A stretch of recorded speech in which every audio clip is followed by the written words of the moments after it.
Welcome back to OpenLine. We are talking about a proposed change in the Tennessee open records laws. We have people on both sides of this issue. It's being debated currently in the state of Tennessee. Deborah Fisher with the Tennessee Coalition for Open Government, Lee Harrell with the Tennessee School Board Association. And as we went to break, Lee was talking about essentially worst case scenarios and why the School Board Association feels this is necessary. And one agency that was inundated with requests. What about that concern that they have? Right, and I think that there are large records requests that are made, and the fact is we don't want to shut down large records requests in Tennessee, and I think that's what this would do, because it seeks to punish sort of large records requests. But media organizations often, if you're going to examine a public policy, a nonprofit, say an environmental group or a media organization, often there are a lot of records that you do have to request to actually analyze something. So a large request in and on its face should not be considered out of the gate as a bad thing. And, you know, if there are some abuses or some frivolous requests, and who gets to decide what's frivolous and what's not, you know, those may exist. Those may exist. I don't know that we have any data that shows that they're very frequent. As I heard someone say, you know, we have some people who drive drunk, but we don't ban cars from the road. So I think that we need to be very careful and understand the fundamental issue here, that citizens do have a right to access public records, and the solution being put forth, and the solution that has been the subject of the debate of 3 public hearings, which is basically inspection fees. Nothing else has been offered to be talked about, you know, is something that will shut down access. It will basically create a new exemption to the Tennessee Public Records Act. If you can't afford the fee that the government official comes up with, you can't see that public record. Shut down, and I'm going to take calls after this. William and others, hold on the line. But that's the concern. It's going to shut down access. And part of what I've heard is that this is there may be some cost associated to it, but it's part of the cost of a democracy. So when you hear those concerns, it's going to shut down access, and this is part of the cost of a democracy. What do you say? I think the words shut down are very appropriate, but in a different context. Some of these requests are shutting down governmental offices. We're not trying to shut down access, but when one request from one taxpayer can shut down an office and shut out every other taxpayer from trying to get their business accomplished through that governmental entity, that's what we're trying to protect. The average citizen who's going to come with a request, we're not trying to impose a fee whatsoever. But again, these frivolous, these punitive, these abusive requests that are a lot of times filed by the same person within a very few days of each other, and then he or she not even show up sometimes. That's not fair to every other taxpayer when that office has been shut down because that finance director, that HR director, that secretarial person has to stop what they're being paid to do to comply with this request when the person had no intentions of showing up or having anything productive from that request whatsoever. Now, how often does that happen? Not as often as we're not saying it happens that often, but the exact same comparison she used. We have crimes, we have penalties on the books, not because 99% of the people do them, but to go after and to deter that 1% of people who might do them. We're saying the governmental entities aren't breaking the rules or dragging their feet all that often either, but there needs to be the appropriate mechanisms in place to deter that or to penalize that, the same as we're seeking with those bad actors on the other side. From the get-go, we've said let's acknowledge it on both sides of the issue. All right, Deborah, and then we're going to go to William. Hold on, William. Go ahead. That's not what's in the bill. The bill proposes to start charging people search and retrieval fees after the first hour. I think you gave 20 pages free or something like that, and then you start to have to pay. So that's not what was proposed. Be glad to go to William. Well, let's go to William. Okay, William, what's on your mind? Good evening. My question is for Ms. Fisher.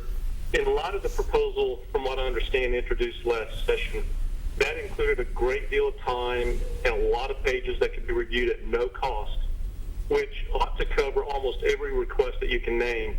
Do you think it's the best use of tax money for thousands of labor hours and labor dollars of government employees to be spent preparing records requests when the requester never shows up, they're under no obligation to show up, or they show up to only spend a moment with the records after the taxpayers have spent thousands of dollars potentially preparing these records. And I'll get off the phone and listen to your response. Okay. Well, as I mentioned before, there are ways to deal with large records requests if an entity has spent, did he say thousands of dollars or thousands of hours? I think he said both, but he, at the end said thousands of dollars. You know, I haven't seen, and I haven't actually seen a records request. I don't know that that can be documented, that there has been a governmental entity has spent thousands of hours on fulfilling a records request in Tennessee.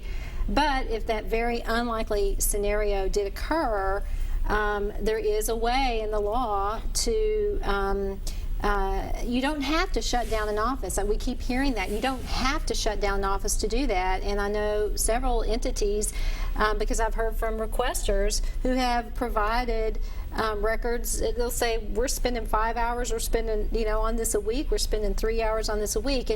And I agree with you when you mention the ability to provide access to public records that taxpayers have already paid to compile and have already paid the people who work in government to maintain and prepare. Those tax dollars are what creates this system, that it is the cost of democracy, just like it's the cost of our system to provide roads, to provide safety.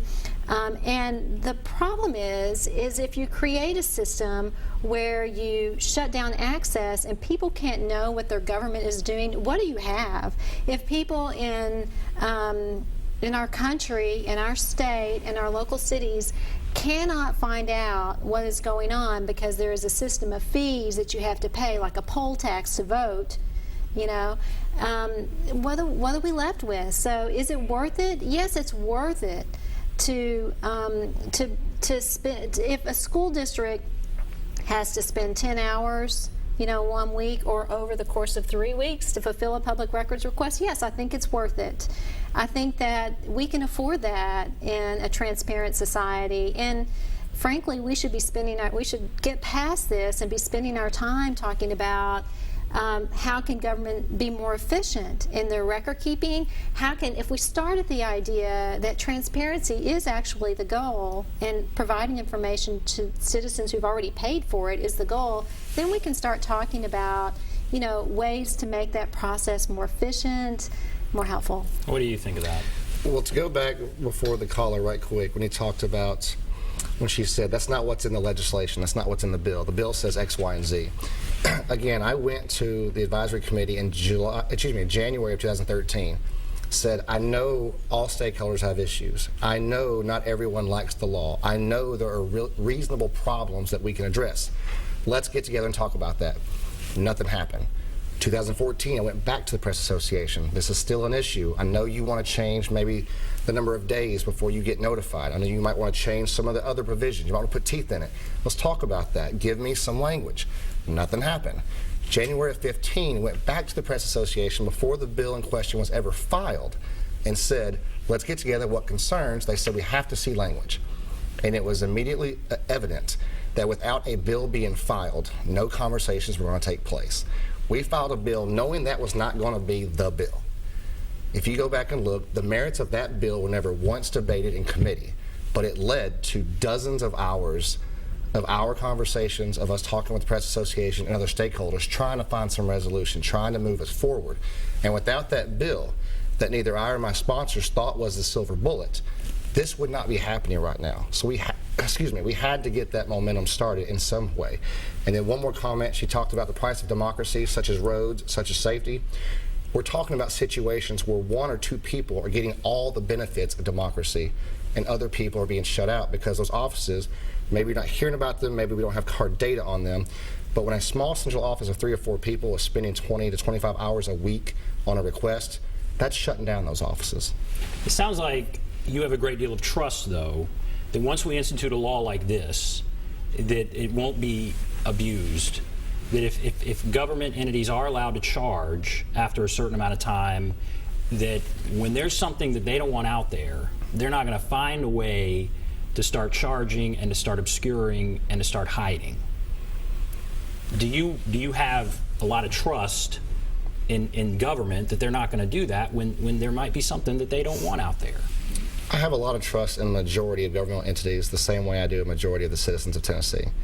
And again, if there are bad actors, let's get together and come up with appropriate deterrents and penalties for those bad actors.